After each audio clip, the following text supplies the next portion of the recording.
Hmm.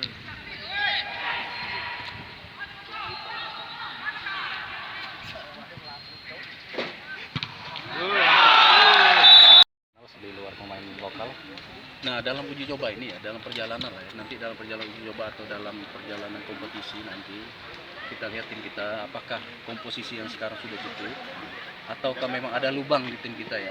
Lubang di tim kita tuh bisa di penyerang, mungkin di gelandang atau di bek kiri, bek kanan atau di stopper. Nah, lubang inilah yang akan kita tampal dengan pemain yang mungkin berkualitas lah ya. Yang artinya memang berkualitas, dia mempunyai pengalaman yang banyak, ya sekelas-kelas pemain Liga 1 mungkin kayak gitu lah. Sudah ada Bang, calonnya? Saya pikir belum.